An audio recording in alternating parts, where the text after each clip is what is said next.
Kenapa orang yang ada anak lelaki dan anak perempuan memerlukan hibah? Orang yang ada anak lelaki, pasangan yang ada anak lelaki perempuan ni memerlukan hibah sekiranya dia nak membagi harta sama banyak antara anak lelaki dan perempuan. Sebab mengikut hukum faraid, anak lelaki 2 bahagian, anak perempuan 1 bahagian. Tetapi dia nak bagi sama rata, kan? Dia ada sebuah rumah, dia ada 2 anak, 1 lelaki 1 perempuan, dia nak bagi rumah ni separuh-separuh. Maka dia boleh buat hibah, yang mana dalam hibah itu dia menyebut hasrat dia memberikan anak lelaki setengah bahagian daripada rumah, memberikan anak perempuan, menghibahkan anak perempuan setengah bahagian daripada rumah. Jadi mereka akan dapat rumah tu sama banyak bahagiannya, ya. Itu dia punya keadaan dia, ya. Jadi boleh buat hibah. Tapi kalau mereka kata tak apalah, biar bagi hukum faraid, tak payah buat apa-apa, tak ada masalah. Sebab bila ada anak lelaki, maknanya anak lelaki ni, dia saya sebut banyak-banyak kali, anak lelaki ni adalah asobah, iaitu waris yang menghabiskan baki, ya, dalam bahasanya lah. Jadi bila dia ada anak lelaki, harta dia tidak akan keluar daripada lingkungan waris-waris fardu tadi, ya. Jadi adik-beradik tak dapat bahagian sebab dia ada anak lelaki, ya. So dia tak perlu buat apa-apa. Tapi semalam ada satu soalan baik yang ditanyakan, saya tak ingat siapa yang tanya, apa jadi kalau anak lelaki itu mati, ya.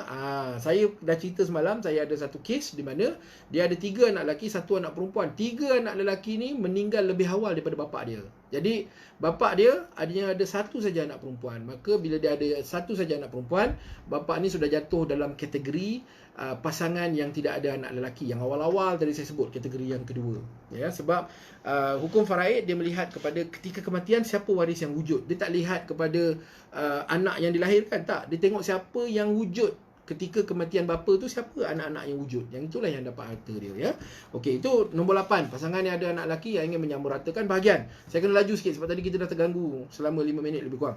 Yang ke-9, pasangan yang membeli rumah secara bersama, joint ownership. Ini pun banyak masalah kan ni?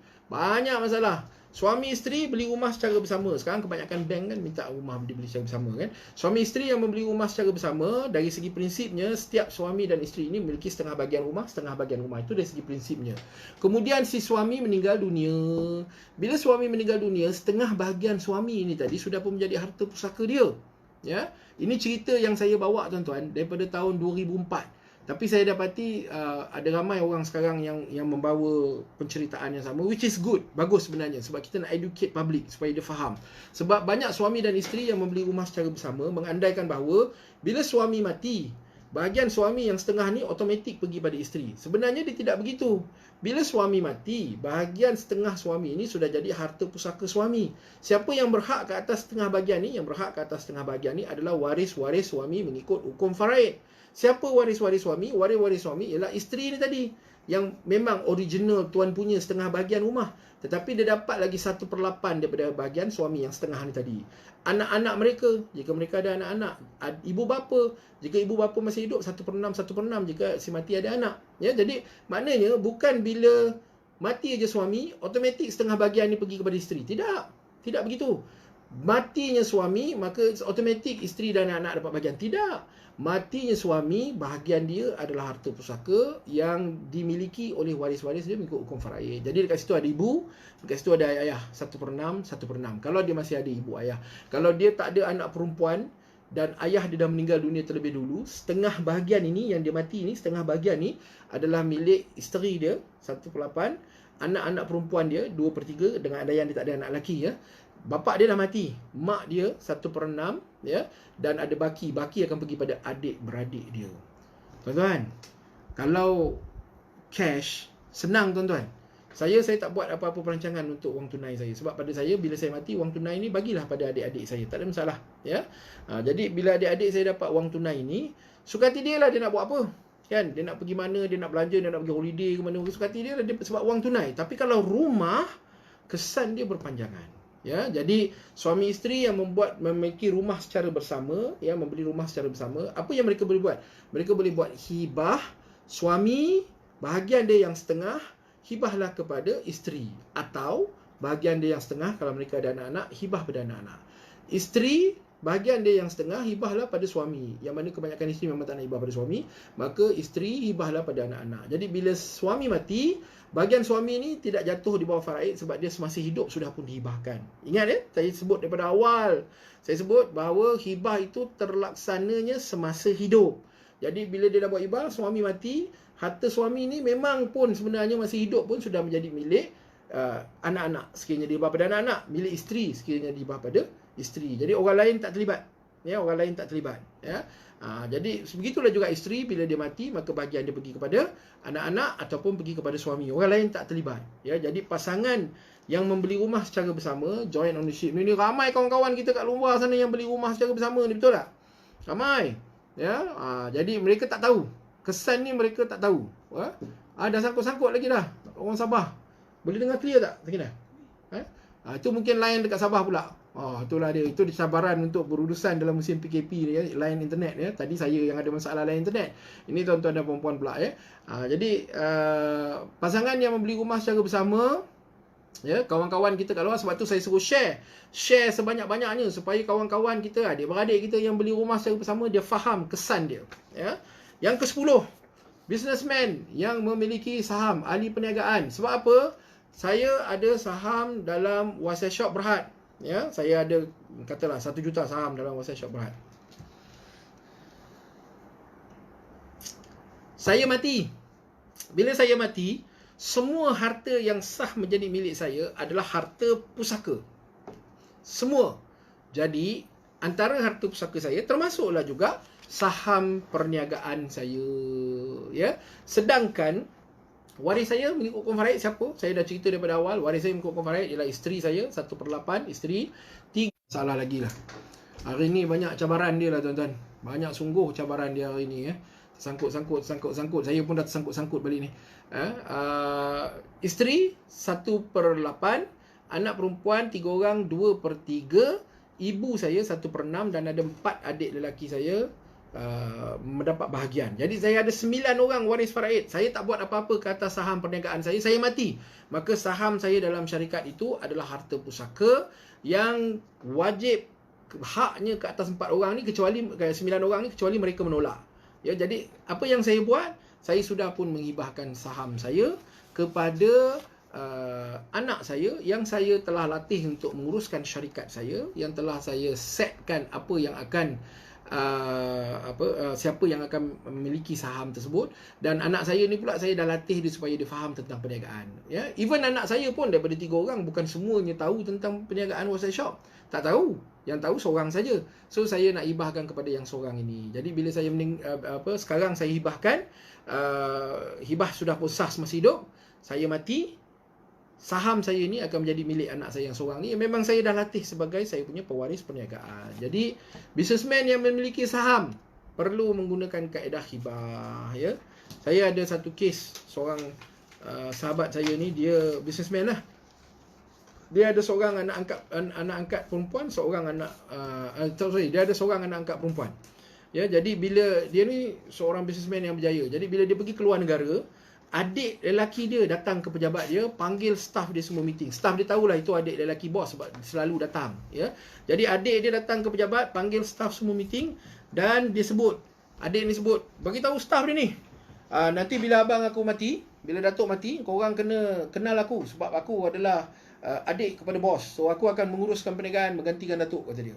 Ya, jadi bila datuk ni balik, bila kawan saya ni balik, dia dengar cerita staff dia macam tu, cepat-cepat dia buat hibah saham sebab dia bimbang. Sebelum tu dia tak terfikir. Saya dah cakap dengan dia banyak kali, dia tak terfikir. Bila berlaku insiden itu, cepat-cepat dia buat hibah saham. Dia hibahkan saham perniagaan dia pada anak angkat dia yang memang telah dia latih untuk mewarisi perniagaan dia. Kalau tak ingat, anak angkat zero tau, tak tahu apa-apa, tak dapat apa-apa, ya. Jadi dia hibahkan pada anak angkat dia, ya. Ada soalan daripada Aiman. Jika suami isteri dulunya membeli rumah secara bersama dan telah bercerai, setelah beberapa tahun bekas isteri telah menyelesaikan tunggakan rumah itu, adakah si bekas suami ini masih ada hak ke atas rumah itu? Okey, nama rumah, nama 2 orang. Nama isteri dan juga nama suami. Bercerai, ya. Lepas tu isteri selesaikan semua loan rumah. Siapa yang berhak ke atas rumah itu? Yang berhak ke atas rumah itu adalah kedua-dua pihak. Sebab nama dalam dokumen adalah nama kedua-dua pihak. Ya, bekas suami ada hak ke atas rumah tersebut. Dia dalam situasi ni dia akan jadi lebih meriah apabila bercerai, suami berkahwin dengan perempuan lain. Ya, rumah ni nama bersama ni, suami dan isteri. Bercerai, suami berkahwin, bersemula dengan perempuan lain. Ya, suami kahwin dengan perempuan lain. Lepas tu suami mati. Bila suami mati, maka isteri yang tadi tu ada hak ke atas bahagian rumah bekas suami. Bekas isteri masih hidup. Jadi bekas isteri dan isteri baru suami berkongsi satu rumah. Meriah tuan-tuan, ya. Tetapi jawapan ni secara tepat dia ada kaedah sebenarnya, ada kaedah bagi orang yang berada dalam keadaan macam ni macam mana nak buat. Tapi saya tak nak cerita dalam sesi ni sebab sesi ni pendek je, kita kejap lagi dah nak habis dah. Saya janji 1 jam setengah je, ya, dan saya ada lagi beberapa golongan buat. Sesi soalan ini saya minta Cik Aiman tanya balik dalam satu sesi khas yang saya akan buat untuk para isteri. Walaupun Aiman bukan isteri, Aiman seorang suami, kan. Tapi tanya juga, bukan bila saya kata sesi khas untuk isteri, suami tak boleh masuk. Boleh, suami boleh dengar sekali. Penting juga suami dengar. Saya akan bagi tahu bagaimana bekas isteri ini boleh mendapat keseluruhan rumah itu. Cantik. Isteri jangan lupa, saya akan war-warkan poster nanti. Mungkin minggu depan lah. Hari ni pun dah hari Ahad, minggu depan besok sebenarnya. Hari Isnin jadual saya penuh mesyuarat pagi petang. Selasa penuh, Rabu penuh. Mungkin hari Khamis kita akan buat, ya, Khamis atau Jumaat kita akan buat, ya. Isteri jangan lepaskan topik yang sangat-sangat penting untuk anda, ya. Ada kaedah macam mana soalan Cik Aiman tadi tu, suami isteri memiliki rumah secara bersama, bercerai, lepas tu isteri settlekan don, isteri hendakkan supaya keseluruhan rumah jadi milik isteri. Ada kaedah dia, kan. Tunggu sesi nanti, ya. Okey. 11.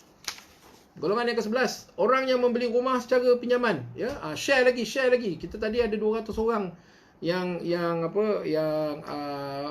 tengok FB live ni, dan ada juga kawan-kawan daripada syarikat-syarikat yang lain lah, yang syarikat yang menawarkan perkhidmatan sama seperti WhatsApp Shop yang sama tengok tadi. Tapi bila saya tegur je tadi, terus keluar. Janganlah keluar. Ini sesi ilmu, kita berkongsi ilmu, tak ada masalah. Datang dengar. Ya, tak ada masalah. Saya bukan kata sesi FB live saya ni hanya untuk perunding WhatsApp Shop saja, tak. Kalau perunding WhatsApp Shop kita ada sesi lain, itu sesi training, ya. Ini untuk orang ramai, terbuka, umum, ya. Jadi kawan-kawan yang daripada syarikat-syarikat yang lain tu jemput masuk, share juga, ya, kita berkongsi ilmu, ya. Jangan risau, ya.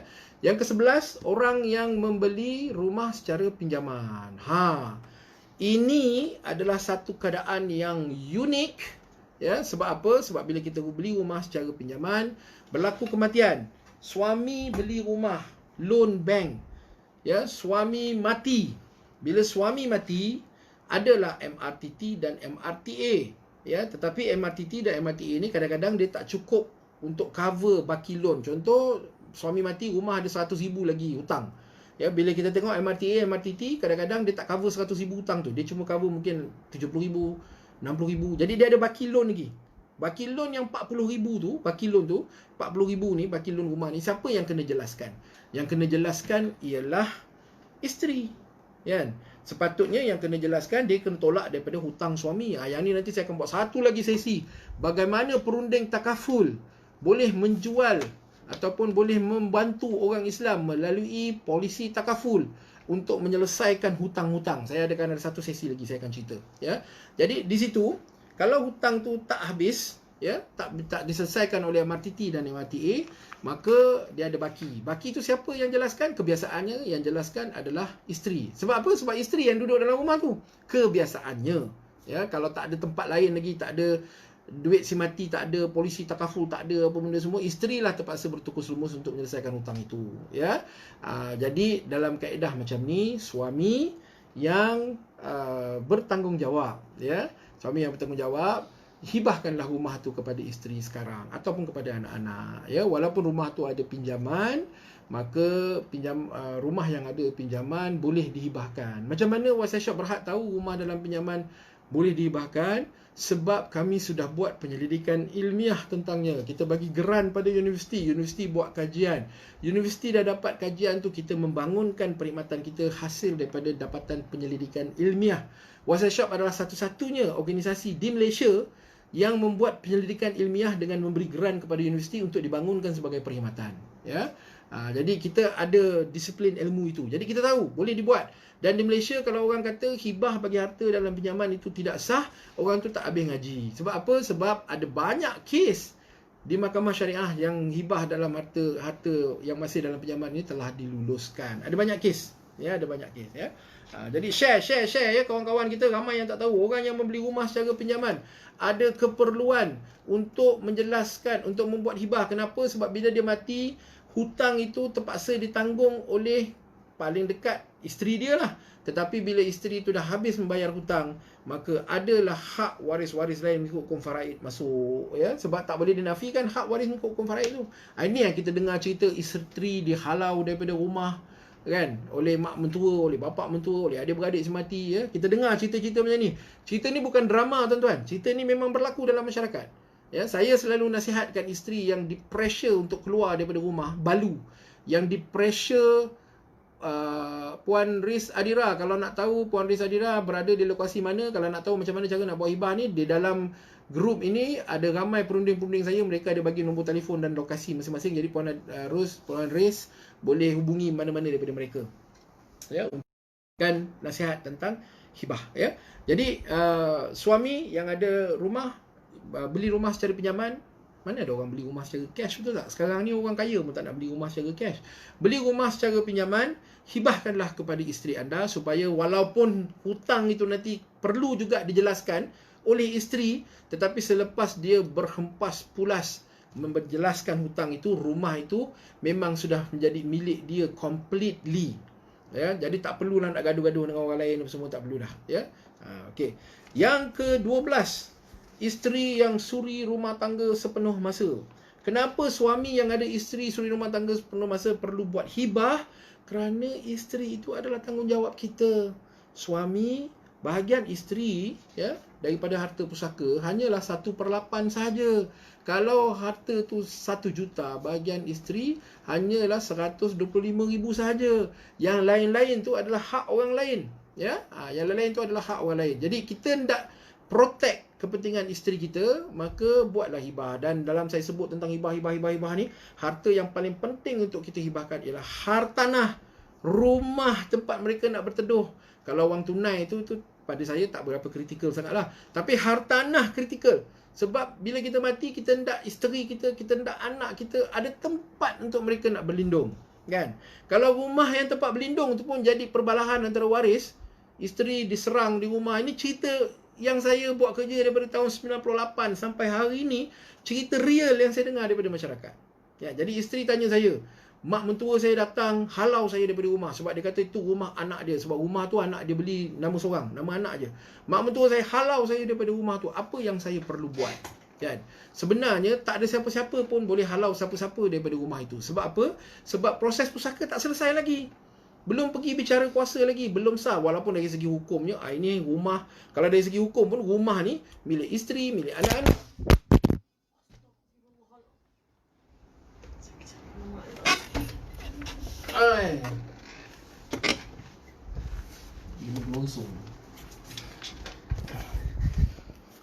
Memanglah cabaran hari ni, ya. Macam-macam. Mula-mula internet kantoi, kan? Sekejap, ya. Saya cuba.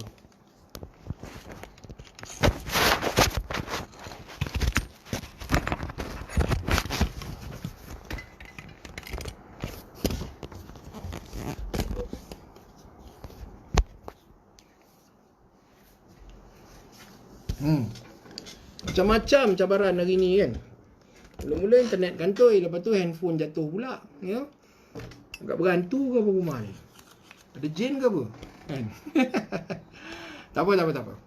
Jangan risau. Balik semula cerita, ya. Sabar. Sabru minal iman. Wasta'inu bis sabri wassalah, ya. Okay, tak ada masalah. Ya, maklumlah amatur, ya. Tak ada masalah. Saya ulang balik isteri rumah tangga tadi, ya. Isteri kena halau dengan mak mentua daripada rumah, kan? Tak, insyaAllah saya duduk okey. Kamera handphone ni yang tonggang terbalik ni, kan? Tu yang saya kata ada gangguan jin ke hari ni, kan? Macam-macam gangguan ni. Okey. Barulah meriah sikit kehidupan, tuan-tuan, ya. Kalau hidup tak ada cabaran ni, kan, boring. Hidup ada cabaran barulah meriah sikit. Okey. Bila suami mati, yang kes tadi saya cerita, isteri tanya, mak mentua saya halau saya daripada rumah, kan? Mak mentua saya halau saya daripada rumah. Jawapan saya ialah, dari segi hukum, memang rumah itu adalah hak waris-waris mengikut hukum faraid. Maknanya ada hak isteri, ada hak anak-anak, ada hak ibu bapa, ya. Jadi ini memang orang yang berhak ke atas rumah itu dari segi hukum. Tapi dari segi undang-undangnya, rumah itu hanya akan sah menjadi milik siapa apabila dah pergi ke bicara kuasa. Dah pergi bicara kuasa, dah disahkan oleh mahkamah, dah disahkan oleh pejabat besar kecil, siapa dapat apa bahagian, maka barulah sah rumah tu macam mana. Sebab dalam bicara kuasa, ya, saya biasa jumpa ibu bapa, kalau rumah kebiasaannya lah, ini kalau hubungan baik lah, kalau menantu itu menantu pilihan, kalau menantu tu bukan menantu pilihan, ini cerita menantu dengan mak mentua ni panjang cerita dia, tuan-tuan. Kita urai hari lain, ya. Jadi kalau bukan menantu pilihan, dia sentiasa ada cabaran dia, ya. Kalau menantu pilihan, kebiasaannya mak mentua, bapa mentua, walaupun mereka ada hak dalam bicara kuasa untuk rumah, kebiasaannya bapa mentua dan mak mentua kata, tak apalah, kami tak nak bahagian kami, walaupun kami ada hak mengikut hukum faraid, kami tak nak bahagian kami lepaskan kepada cucu. Dia tak lepaskan kepada menantu, dia lepaskan kepada cucu, ya. Kami lepaskan kepada cucu bahagian kami, ya. Biasanya gitu, ya. Tapi kalau wang tunai, biasa mak bapak ambil lah, biasa ya, mak bapak ambil. Tapi kalau rumah, tanah, biasa mak bapak tak ambil, ya. Jadi tak ada siapa-siapa pun boleh halau siapa-siapa. Kenapa? Kerana, ya, bagi orang yang sharing, kawan-kawan kita yang share, ada kawan-kawan yang melihat daripada sharing kawan-kawan, minta maaf lah, ya. Saya akui bahawa tim produksi saya adalah tim yang amatur, ya. Jadi memang macam-macam cabaran lah hari ni, ya. Hari yang keberapa PKP pun dah tak ingat dah. Hari apa hari ni pun dah tak ingat dah. Hari ni hari apa? Ahad. Hari, tarikh pun semua dah tak ingat dah, kan. Jadi boleh guna kaedah hibah. Suami kat luar sana yang ada isteri suri rumah tangga sepenuh masa, jagalah kepentingan isteri kita, ya. Jadi isteri yang suri rumah tangga sepenuh masa, yang suami saja yang bekerja, the sole breadwinner. Isteri yang dengar hari ni, isteri-isteri yang dengar FB Live saya ni, cakap baik-baik dengan suami, pujuk, abang, buatlah hibahlah rumah ni kepada anak-anak kita. Sekurang-kurangnya, kalau tak nak hibah pada saya pun, hibahlah pada anak-anak kita. Kesian anak-anak kita, bang. Kan? Pujuk baik-baik, picit kaki dia, buatkan dia kopi, kan? Pujuk baik-baik, cakap, buatlah hibah, ya. Alright. Yang ke-13, mualaf, ya, mualaf, saudara baru. Ya, saudara baru, mereka boleh menggunakan kaedah hibah. Untuk apa? Sekiranya mereka menggunakan kaedah hibah, kita ada jumpa banyak permintaan mualaf, saudara baru, ingin menghibahkan harta mereka kepada adik-beradik dia yang bukan Islam. Dia dah peluk Islam, dia masih ada adik-beradik yang bukan Islam, dia sayang juga adik-beradik dia. Bukan dia tak sayang ni. Ni apa pula lah ni, macam-macam. Ya, okey. Dia sayang adik-beradik dia, bukan dia tak sayang. Jadi dia hendak supaya adik-beradik dia mendapat harta dia. Dia boleh guna kaedah hibah. Sebab hibah ni, tuan-tuan, macam saya sebut, hari ke-19, terima kasih Puan Zalia ingatkan saya hari ke-19, kan. Menu pun dah habis dah tak tahu dah nak masak apa dah. Mudahnya masak Maggi je lah, kan. Dah tak ada benda nak masak lah, kan. Okey. Dia boleh hibah kepada adik-beradik dia. Ya, jadi bila dihibah kepada adik-beradik, hibah ni dia macam saya sebut awal-awal lagi, hibah ni nak bagi siapa pun, bagilah kepada siapa-siapa pun, ya. Tak ada masalah nak bagi kepada kawan baik, nak bagi pada adik-beradik, nak bagi pada anak, nak bagi pada isteri, nak bagi pada mak bapak, nak bagi pada best friend forever, nak bagi pada orang bukan Islam pun boleh, tak ada masalah, ya. Sebab dia berkuat kuasa semasa hidup, ya. Jadi bila dia buat kuasa semasa hidup, maka bolehlah diberikan hibah itu kepada adik-beradik yang bukan Islam. Tuan-tuan dan puan ingat tak kes Allahyarham Murti, pendaki Everest Malaysia yang pertama, kan? Ada isu harta pusaka Allahyarham Murti ni, ingat tak? Ya, sampai ke tahap bawa pergi ke mahkamah persekutuan, yang mana isteri dia, iaitu seorang non-Muslim, menuntut harta pusaka Allahyarham Murti. Allahyarham Murti ni dia sebatang kara, dia seorang-seorang aja masuk Islam. Ada beradik ke? Saya pun tak ingat fakta kes secara jelas. Tapi yang menuntut harta pusaka Allahyarhamurti ialah Baitul Mal wilayah persekutuan. Jadi Baitul Mal wilayah persekutuan versus pasangan ataupun isteri Allahyarhamurti tadi, ya, non muslim Baitul Mal, ya. Jadi bila berlaku keadaan macam tu, situasi jadi tak berapa cantik lah tuan-tuan, tak berapa harmoni. Jadi mualaf sekiranya dia membuat hibah kepada adik-beradik dia ataupun saudara mara dia yang bukan Islam, non muslim, itu merupakan satu kaedah dakwah di mana kita boleh lihat betapa syumul, betapa cantiknya Islam, ya. Sebab persepsi non muslim di luar sana ialah bila adik-beradik dia, anak dia masuk Islam, maka terputuslah segala-galanya, ya. Sebenarnya boleh buat. Jadi hibah ini boleh jadi satu kaedah dakwah kepada non-muslim supaya non-muslim nampak bahawa sebenarnya Islam ni cantik. Sebab faraid memang mereka tidak mempusakai sebab dia non-muslim, dia memang tidak mempusakai, tapi hibah boleh, tak ada masalah.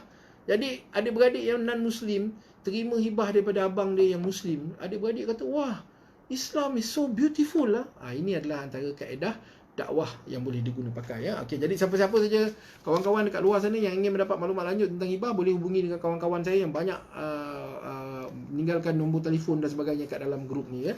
Share sebanyak-banyaknya, share. Tapi hari ni memang minta maaf sangatlah. Banyak sangat gangguan hari ni, banyak sangat ujian hari ni, ya. Okey, yang ke-14 ialah orang yang mempunyai portfolio harta yang kompleks. Harta dia banyak, dia ada saham syarikat, dia ada tanah, dia ada property di luar negara, ya, dia ada CDS account, dia ada macam-macam lah, dia ada harta dia banyak dan dia ada hasrat, CDS account dia nak bagi pada anak ni sebab anak dia yang seorang ni memang kaki main saham, kan. Dia ada beberapa belas property, okey, 15 property, okey. Satu property, setiap satu dia nak bagi pada anak dia. Anak pertama, anak kedua, anak ketiga, anak empat, lima, seorang satu. Ada 10 property. 10 property ni dia nak bagi kepada anak yang sulung sebab anak yang sulung ni selama-lama ni tolong dia menguruskan semua property ni, collect, sewa, maintenance dan sebagainya, ya. Jadi orang yang punya harta yang kompleks, dia boleh menggunakan kaedah hibah. Sebab kaedah hibah ni dia lebih precise. Harta ni orang ni punya, harta ni orang ni punya, harta ni orang ni punya. Kalau kaedah wasiat, diguna kaedah wasiat dan penerimanya adalah anak-anak, dia akan balik semula kepada hukum asal wasiat, iaitu sekiranya wasiat kepada waris perlu dipersetujui oleh waris terlebih dahulu, barulah ia boleh dilaksanakan. Jadi wasiat ni, saya dah sebut daripada awal tadi, wasiat bukan semua orang perlu. Orang yang perlu wasiat adalah dua jenis golongan, ya. Yang pertama ialah orang yang ada hasrat nak bagi 1/3 kepada pusat tahfiz, rumah anak yatim, anak angkat, anak tiri, 1/3 untuk amal kebajikan dia. Yang kedua ialah wasiat yang melantik wasi, yang mana orang ni ada harta 2 juta ke atas, ya. Jadi ini saja dua golongan yang memerlukan wasiat. Kalau dia ada hasrat, harta dia nak diuruskan seperti ini, nak diagihkan kepada orang ni, ya, maka yang dia perlu buat ialah dia perlu buat hibah. Itulah perbezaan utama di antara wasiat dan hibah, ya. Jadi saya ulang balik sebagai penutup, ya. Lepas ni jangan lupa, ya, nak tanya soalan bukan kat sini je boleh, nanti sesi yang akan datang pun boleh lagi, insya-Allah. Follow saya punya FB Arifin Sabirin Official, like, follow, ya, dan saya akan keluarkan poster untuk sesi-sesi yang akan datang. Tetapi sesi saya yang akan datang yang seterusnya, topik panas. Topik apa? Topik hak isteri ke atas harta suami. Suami masih hidup, suami selepas meninggal dunia, apa hak isteri, ya. Suami ingin berpoligami, apa hak isteri, kan. Jadi itu topik yang panas, jangan ketinggalan, ya. Saya akan cuba pastikan sedaya upaya saya supaya jin-jin yang mengganggu sesi kita pada hari ini semua jin-jin yang mengganggu sesi pada hari ini, pada hari itu saya akan ikat, masukkan dalam botol, kan. Saya akan cuba sedaya upaya saya bergurau lah mana ada jin, ya. Ini semua kelemahan diri sendiri sebab tak berapa adapt sangat dengan IT. Okey, saya ulang balik sebelum kita berpisah pada hari ini, ya. Saya ulang balik, siapa yang perlu buat hibah? Orang yang pasangan yang tidak mempunyai anak. Yang pertama. Siapa yang perlu buat hibah? Yang kedua, pasangan yang ada anak perempuan saja. Macam mana nak buat hibah? Kat luar sana, cek dengan kawan-kawan saya yang ada dalam grup ni, yang ada dalam ni, bagi nombor telefon semua tu. Ini semua kawan-kawan saya, boleh cek dengan dia, ya. Yang ketiga, bujang yang sudah pun berumur lanjut. Yang keempat, pasangan yang ada anak angkat. Yang kelima, suami yang berpoligami. Yang keenam, suami kematian isteri yang berkahwin semula, termasuk juga dalam golongan ini isteri yang kematian suami berkahwin semula pun sama juga ya. Yang ketujuh, pasangan yang ada anak OKU. Yang ke-8, pasangan ada anak lelaki dan perempuan. Tuan-tuan tengok betul-betul, aku jatuh ke tak jatuh dalam kategori-kategori ni. Kalau tuan-tuan jatuh dalam kategori ni, tuan-tuan kena fikir secara serius untuk membuat hibah. Dan bila rasa, aku nak buat lah, macam mana aku nak buat? Dalam ni semua kawan-kawan saya ramai, boleh dapatkan nombor telefon diorang ya. Yang ke-9, pasangan yang membeli rumah secara bersama. Yang ke-10, businessman, ahli perniagaan yang memiliki saham. Yang ke-11, orang yang membeli rumah secara pinjaman. Wasiat Shop adalah pelopor kepada hibah bagi harta dalam pinjaman. Bukan semua orang boleh buat hibah daripada harta dan pinjaman. Wasiat Shop boleh buat. Kenapa? Sebab kita telah membuat penyelidikan ilmiah dan kita tahu teknik dan kaedah dan SOP hibah bagi harta yang masih dalam pinjaman bank boleh dibuat. Ya. Orang lain boleh buat tak? Boleh. Tapi sama ada dia buat penyelidikan atau tidak, tu tak tahulah. Ataupun ditiru siapa-siapa, tak tahulah. Tapi Wasiat Shop, kita adalah pelopor. Bila pelopor, maknanya kita yang pertama buat. Ya. Yang ke-12, isteri suri rumah tangga sepenuh masa. Yang ke-13, mu'alaf. Dan yang ke-14, orang yang mempunyai portfolio harta yang kompleks, yang ingin mengagih-agihkan harta mengikut hasrat dan keperluan dia. Ya. Jadi tuan-tuan dan puan-puan, 14 golongan. Ya, sebenarnya banyak lagi tu kalau nak dipecahkan secara terperinci, banyak lagi. Ini saya sebut 14 golongan yang utamalah. Siapa yang perlu membuat hibah. Jadi tuan-tuan dan puan-puan, selepas dengar ni, renung-renungkan sama ada tuan-tuan dan puan-puan jatuh di dalam kumpulan ini ataupun tidak. Kalau tuan-tuan dan puan-puan jatuh dalam kumpulan ini, tuan-tuan dan puan-puan perlu memikirkan secara serius. Harta itu adalah milik kita, tuan-tuan. Tanggungjawab kita. Kitalah yang akan dipersoalkan tentang harta kita. Jadi bila ianya tanggungjawab kita, buatlah sesuatu supaya tanggungjawab kita terlunas. Di Malaysia, saya perhatikan orang Islam sangat alert dengan perbankan konvensional dan perbankan Islam. Jadi kita semua buka akaun kita di perbankan Islam, kita tak terlibat dengan riba, sebab riba itu haram. Ya. Tetapi harta kita tak rancang dengan baik. Dan kita tak tahu bahawa harta pusaka kita yang kita tak rancang masa hidup, kita tak susun dengan baik ini, kita tak rancang dengan baik ini, sentiasa ada potensi untuk dimakan oleh waris-waris yang bahagiannya bukan milik mereka. Apa maksud saya? Saya share satu kes yang dirujukkan kepada saya.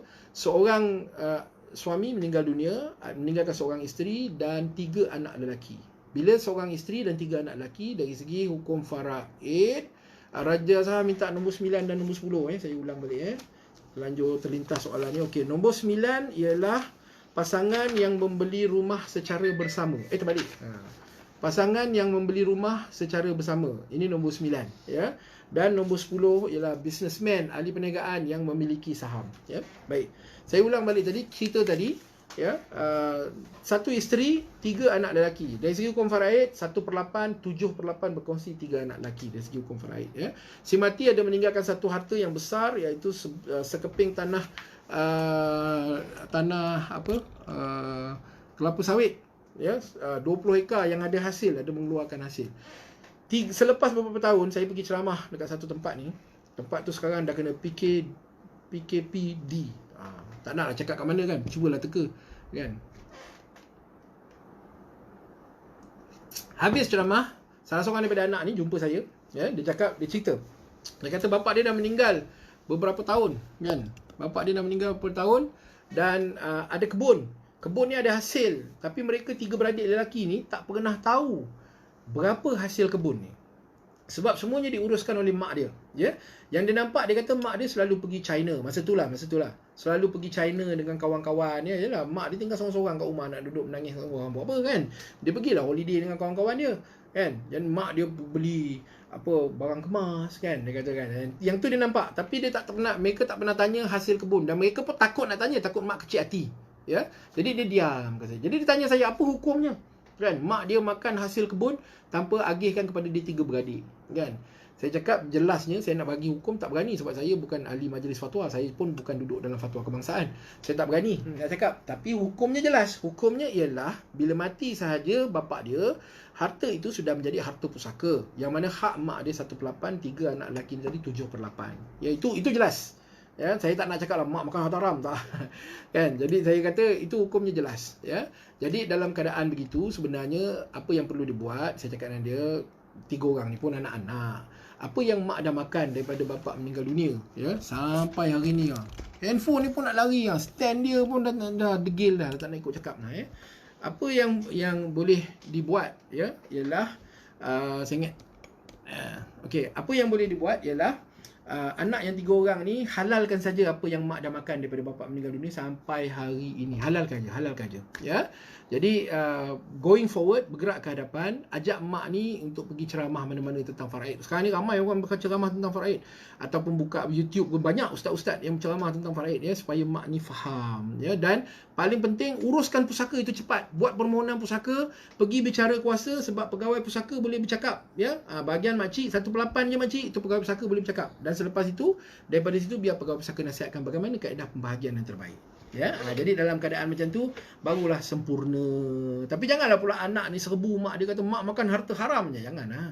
Ya, sebab tu mak kita tu bukan orang lain tu, ya. Tetapi betapa mudahnya seorang waris termakan bahagian waris yang lain apabila semasa hidup tidak ada perancangan dibuat